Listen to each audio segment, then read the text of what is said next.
We're going into something really essential. I mean, it's this incredibly powerful part of being human. The ability to bounce back. Exactly. Yeah. Bouncing back from, well, from the absolute worst things life can throw at us. We've got a huge stack of sources in front of us. Psychological research, some philosophical texts, even personal stories. And they're all focused on this one thing: resilience. And our mission for this deep dive is, I think, really crucial. We're trying to pull out the actionable, the real brass tacks insights. How do you actually cultivate genuine resilience? Turn it from just a word into a skill. Yes, a mastered skill. This whole conversation is really designed to help with that profound internal change, what we call the inner shift. It's about moving you from a place where pain just defines you to a place where you actively choose to be refined by it. Yeah. We're looking for that quiet, that really enduring strength that, it grows from inside those struggles that so often go untold. And that internal shift is exactly what the sources are all pointing to. It's the goal. And what's really fascinating here, right from the foundational texts, is a very rigorous definition of resilience. It goes way beyond just inspirational slogans. Right, it's not just a poster on a wall. Not at all. I mean, the sources stress this fundamental distinction that just changes the whole game. Resilience is emphatically not about pretending you are unbreakable. Oh, that's interesting. Yeah, that whole idea is a fiction. I mean, all humans are vulnerable. All systems fail sometimes, and we are all, at our core, breakable. So if we accept that we are breakable, what's the goal then? What are we aiming for? The goal is to discover that you are, in fact, unshakable. Okay, unshakable. Unpack that for me. Unbreakable versus unshakable. Well, unshakable means that while, the external stuff might knock you down, while a trauma might really pierce you, your core identity, your purpose, your commitment to moving forward, that remains untouched. So it's about the foundation. It's exactly that. It's the deep-seated certainty that even when the wind is trying to rip your foundation right out from under you, you've got these internal anchors to hold on. It's the difference between being like a rigid stone that shatters under pressure, Right. and a flexible tree that bends violently, but its roots just never let go. I think that distinction, unbreakable versus unshakable, that's the key. It just removes so much pressure that I think a lot of us feel to always be fine. Yes. It validates the moments where you feel broken, but it still demands that you have that internal core strength. Exactly. The core concept we're really digging into today is this ability to feel deeply, to, allow the griefs, the fear, the confusion, without letting those feelings dictate a permanent retreat. It's about conscious forward motion. That's it. We're talking about rising because of what's hard, using that friction as the actual power source, instead of just seeing hardship as a final stop sign. The adversity itself becomes the catalyst for your evolution. Okay, so let's unpack this foundational idea that resilience is a skill. The sources are so clear in establishing this shared starting point for every single human being. Which is that struggle is universal. It's universal. Pain is just a language that everyone eventually learns to speak, whether it's through loss or failure or illness or trauma. And that universal experience, it sort of sets the stage. But as you look across people who've been through remarkably similar tragedies or setbacks, you see this dramatic divergence. The outcomes are just completely different. And this is where the source material presents that really crucial contrast. It forces you to choose a path when suffering begins. It really does. So what are those two paths? Fundamentally, you have the path where people allow the pain to completely define them. Okay. The trauma becomes their identity. It dictates their limitations, their whole future story, their capacity for joy. They become really the victim of their story. Right. On the other hand, you have the resilient ones. They allow that same pain to refine them. Refine them. That's an active word. It is an active process, like heat applied to metal. It shapes them. It burns off the impurities. It clarifies what they really care about. And it strengthens them into a better, more focused version of themselves. They're the survivor, or maybe the builder, in their story. The crucial insight here, and this is so empowering for anyone listening, is that the difference between those two paths, defined or refined, it's not based on some genetic lottery you won. No. Or some innate strength you were just born with. Precisely. The sources explicitly state this. Resilience is not a fixed trait. I mean, if you treat resilience like a talent, something you either have or you don't, you're just surrendering all your agency. You're powerless. You're powerless. But because it is a skill, it means it can be built and cultivated and improved through intentional practice, just like, learning an instrument or a language. The moment you see it as a skill, you get control back. So if we accept this, What's the core operation here? What is that intentional response that separates people who use adversity for growth from those who just feel flattened by it? It is the consistent application of an intentional response. Resilient people aren't just lucky. They have trained themselves to respond consciously instead of just, reacting passively or instinctively. So it's not the first impulse. No. When a crisis hits, our human instinct is often fight, flight, or freeze. The intentional response overrides that raw instinct with a conscious, deliberate choice about what to do next. That intentionality must be so hard, though, especially when your emotions are just raw and overwhelming. I mean, the sources are clear that resilient people do feel the fear and the grief and the shame. Yes. They don't have some switch that just turns off their humanity. No, and that's the emotional acknowledgement that's required for any kind of real growth.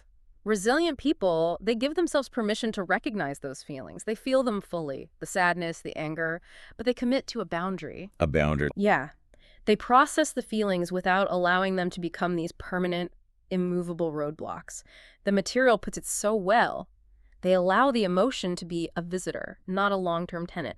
They feel it, but they don't set up camp there. So if they refuse to set up camp in the pain, how does that intentional movement actually happen? The sources, they identify this specific two-part process for moving forward. Yes, and this is where it gets really practical, really actionable. The first sequence is immediate. They grieve, then they ground. Grieve, then grounds. The grieving stage is mandatory. You have to acknowledge the loss of what was, whether it's, a person, a job, an identity, a future you thought you had. You have to feel the weight of it. You can't skip it. You can't. But once that initial shock is absorbed, they pivot. They pivot to grounding. Grounding is the active mechanism of finding stability, of locating yourself firmly in the present moment, refusing to get swept away. And this is a practical skill. It's a very practical skill. It involves finding anchors. It could be a mindfulness technique, focusing on your 5 senses. It could be returning to a simple, repetitive daily ritual. Or it could be physically anchoring yourself by just focusing on your breath and your posture. The goal is simple: stability over surrender. That transition from grieving to grounding, I mean, that sounds incredibly hard to time correctly. Do the sources talk about the risk of just bypassing the grief entirely, that get over its mentality and jumping straight to grounding? Oh, absolutely. The sources are very clear in warning about that. Bypassing grief, trying to jump straight to positive thinking or the grounding phase, it's a form of repression, and it severely inhibits true resilience. It's like putting a bandage on a dirty wound. Exactly. It's just going to fester. The time spent grieving is not a sign of weakness. It's necessary processing time. But the intentional person recognizes when that processing has served its purpose, and they must then choose to stabilize.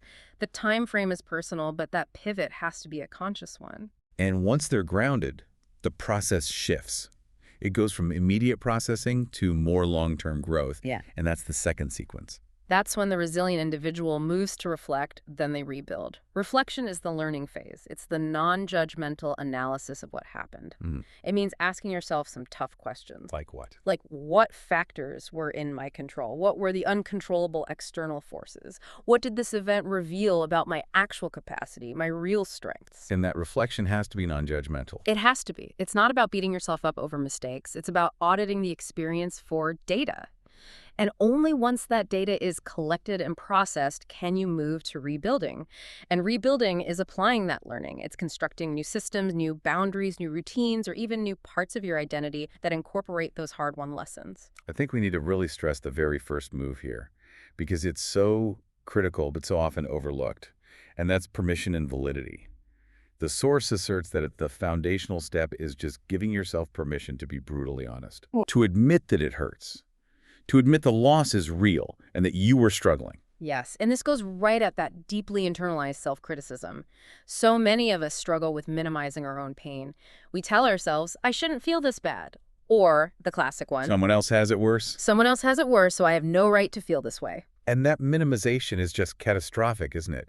It's a form of self-sabotage that just undermines the very foundation of the skill we're trying to build here. Completely. The message from the source material is unequivocal.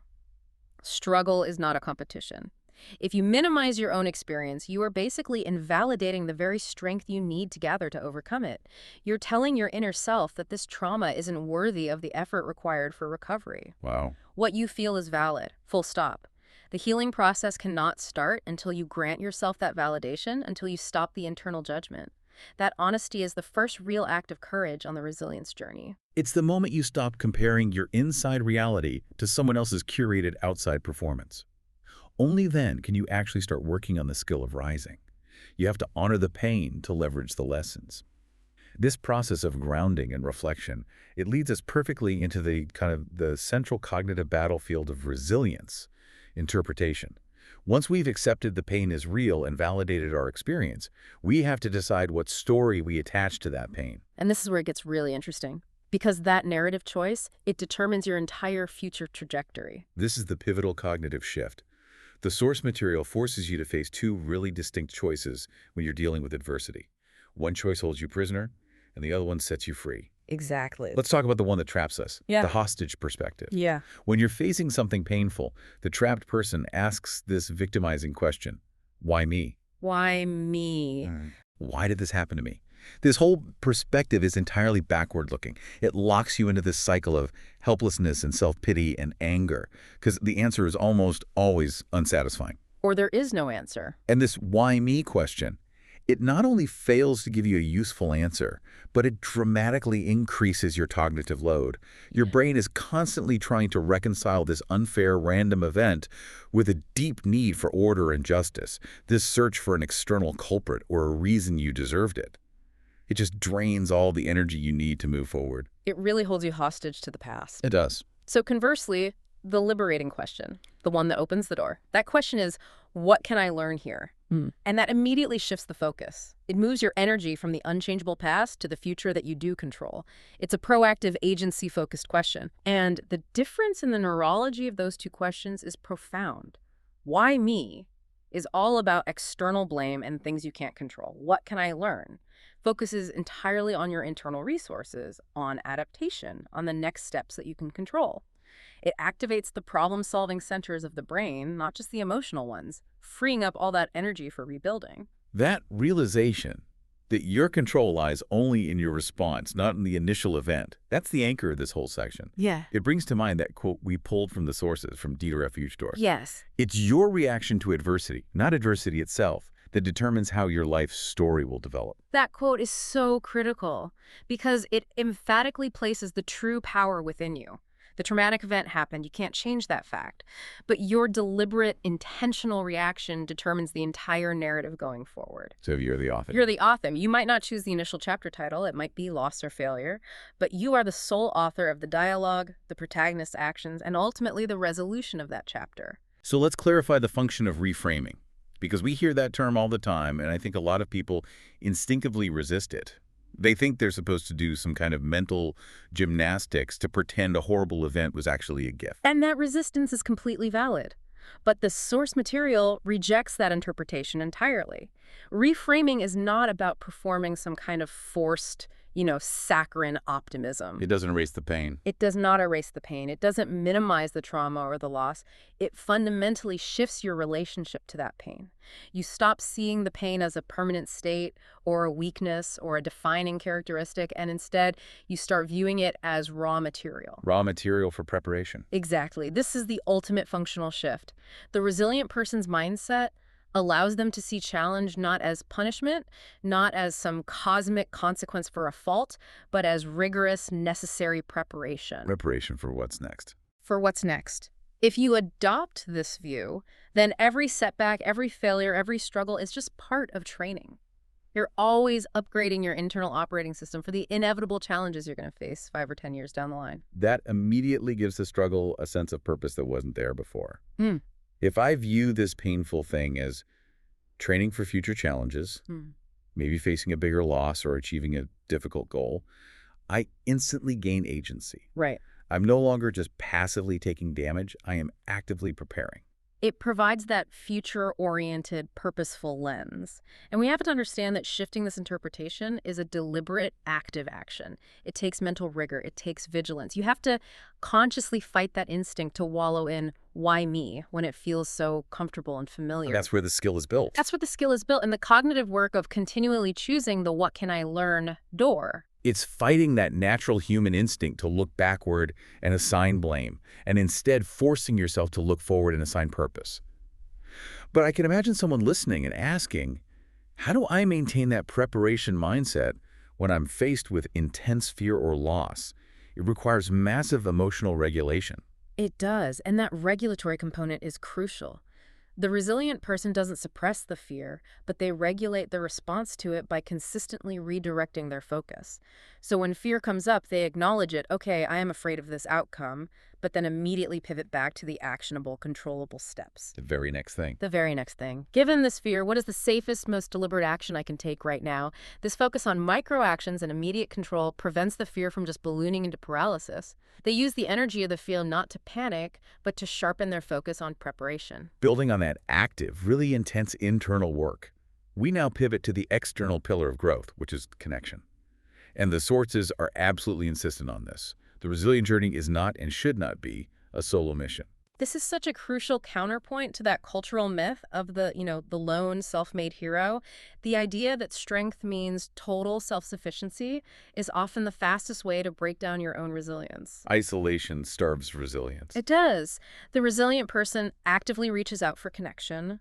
They are wise enough to lean into support, to let themselves be held by community or friends or family. We really have to dismantle this misconception that needing help means you failed or that you're weak. And the sources completely flip that idea on its head. Yeah, They identify seeking help as an act of profound wisdom, not weakness. exactly. Resilient people seek community and support because they know that strength grows exponentially when it's shared. If you're trying to be perfectly strong and independent all the time, you are actually inhibiting your ability to rise because you're cutting yourself off from necessary perspective, from practical aid, from that emotional ballast. And what immense courage that takes. The courage of vulnerability, to stand in front of someone and just say, I am broken, or I need help, or I can't do this alone. I mean, that is a much greater display of strength than pretending everything is fine. And that courage is identified as the genuine starting point for communal healing. When you share your burden, you don't necessarily have the pain, but you dramatically increase your capacity to carry it. The act of reaching out breaks the silence that trauma thrives in. It shatters the shame. It shatters that isolating shame, and it connects you back to the larger human story of shared struggle. It creates accountability. It provides that necessary external perspective when your own is just clouded by pain. Okay, let's talk about the timeline for this healing. Because the reality of recovery is, well, it's messy. And the sources address this head-on. They acknowledge its non-linear nature. Absolutely. We have to manage expectations here. The sources acknowledge that recovery is never a straight line up and to the right. Some days you're going to feel absolutely magnificent, strong, capable, like you've got it all figured out. And then the next day. And the very next day, a trigger or a memory hits, and you will feel like you are right back at the beginning, just completely overwhelmed and fragile. And that cycle, that feeling of regression, that can become a huge source of anxiety and self-criticism. Yeah. We often interpret that setback, that feeling of being back at square one, as a sign that we've failed the whole process. But the sources are so insistent that messy cycling doesn't mean failure. It means you are human. Right. It means the wound is complex, and sometimes healing requires an ebb and a flow. We have to normalize the messy, nonlinear reality of recovery. You are not starting over. You are just having a temporary dip in the process. True strength isn't measured by never stumbling, but by how you handle the stumble. So if the metric isn't how fast you get better, what is the true measure of resilience that the sources define? It is return. The source defines the true power of resilience not as how quickly you heal, but your consistent capacity to return to the effort. Just keep showing up. It's the ability to keep showing up after the storm, even if you are still soaked and exhausted and maybe a little bruised and imperfectly put together. The mere act of returning to the fight, even when you feel completely depleted, that is the victory. That's powerful. I mean, think of it like this. A non-resilient person might be defeated once and they stay down. They decide the effort just isn't worth it. The resilient person might be defeated 9 times out of 10, but their power comes from that 10th return. That consistent, intentional decision to re-engage is the hallmark of the skill. And what's underpinning all of this effort? The reaching out, the messy healing, the commitment to return. What is the vital truth at the heart of building this entire system? It all comes down to absolute self-trust. The vital truth is this commitment. You can trust yourself to rise. While external events are uncontrollable, the economy will shift, a loss will happen, the storm will rage, your internal response remains wholly within your power. I think some listeners might struggle with this. How do I trust myself to rise when I've failed so many times in the past? That trust can feel like wishful thinking, especially when self-doubt is so loud. That's a critical point. And this trust is not blind faith, it's an evidence-based belief. Okay. Every single time you choose to grieve and then ground, every time you choose to reflect and then rebuild, you are building an undeniable mountain of evidence for your future self. That evidence says, I handled what came before, however imperfectly, and I am still standing. So you're building a track record with yourself. You're building a track record. The evidence of your intentional actions becomes the empirical proof that you have the internal mechanisms to survive the next challenge.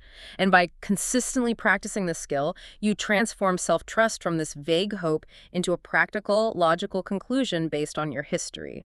The stronger that internal history gets, the stronger the self-trust, and that creates this powerful, positive feedback loop that solidifies the entire skill of resilience. That foundation of self-trust is so powerful, but it relies on sustained effort, which brings us to the practical moment-to-moment advice the sources give for internal care. It seems almost counterintuitive to think about care when we're talking about surviving hardship, but where does this resilient journey begin practically?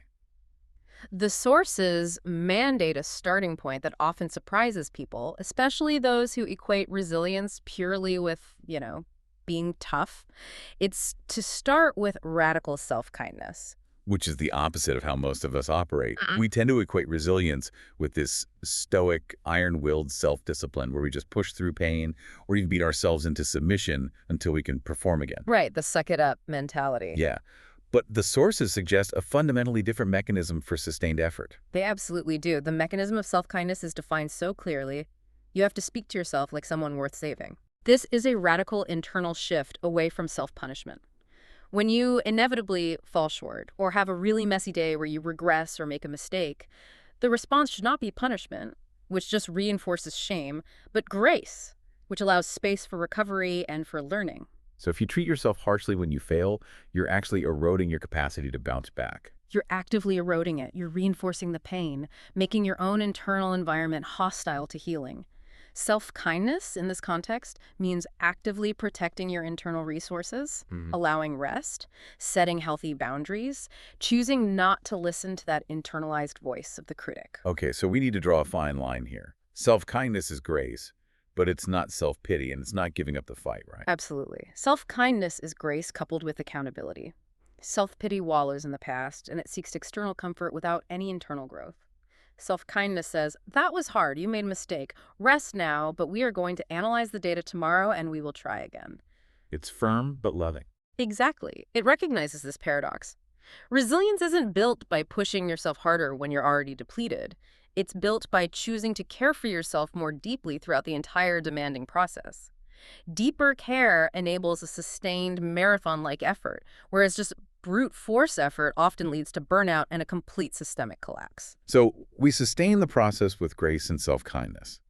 But if that's the fuel, what's the highest level of output here? What's the ultimate aim of this whole resilient skill set? That is the level of meaning-making. This is the capstone.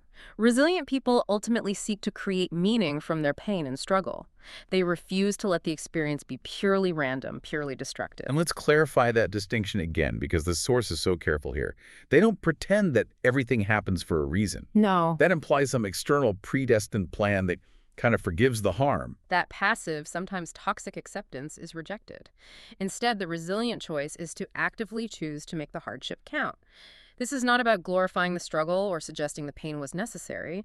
It's about honoring the power that you, the individual, have to create a beneficial purpose from the event, retroactively using your own agency. So the equation, after all this work, becomes something like pain plus intentional response plus self-kindness.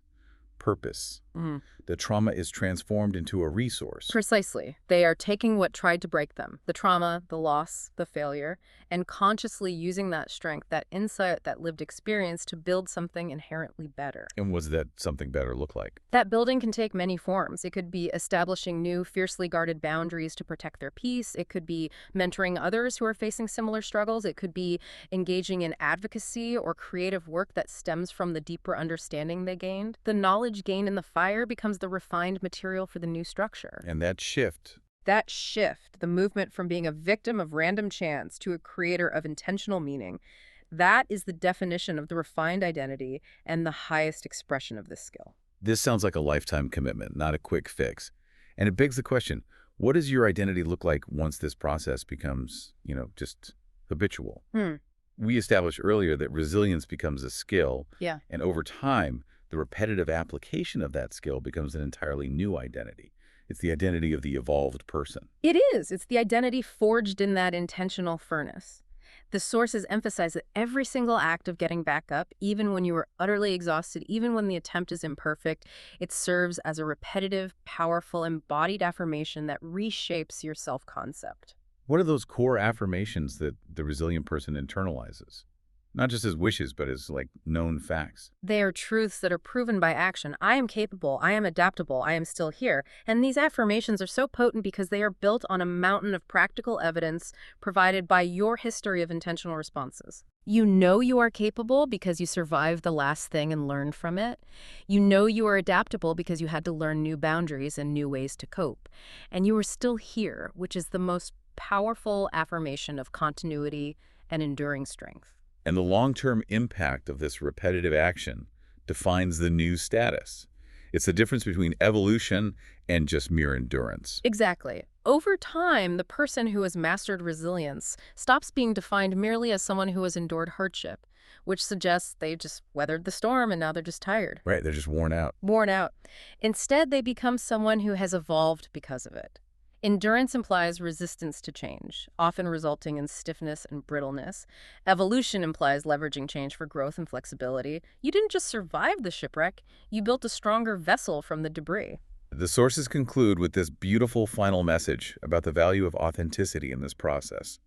What does the world really need from us after we've gone through that refining fire? The world absolutely does not need flawless people. Flawless is unrelatable. It's a standard of perfection that paralyzes other people. The world needs real people. People who have struggled, who have been knocked down, who carry the dents and the bruises, but who chose to keep showing up, continuing that messy healing process, and offering their evolved self to the world. So that vulnerability, that realness, is their true contribution. It gives hope to others. Precisely. The powerful symbolism of scars is explored here. Your scars don't make you less than. They don't signify failure or weakness. They're the physical manifestations of the intentional response we've been talking about. They are living proof that healing is possible. They show you did the work. They show you broke, and you engaged in the difficult work of knitting yourself back together, often resulting in a structure that is stronger at the point of the break than it was before. They are proof of your own power to create meaning. So we return to this idea of agency and control. When the next challenge opens, and it inevitably will, what is the final perspective we should carry as we enter that next phase? The perspective must be one of authorship. You have to remember that the challenge, however painful or terrifying, is never where your story ends. It is merely a plot device, a setting, or an inciting incident. This is where your strength, the strength you have been intentionally building through self-kindness, connection, and reframing, this is where your strength takes the pen.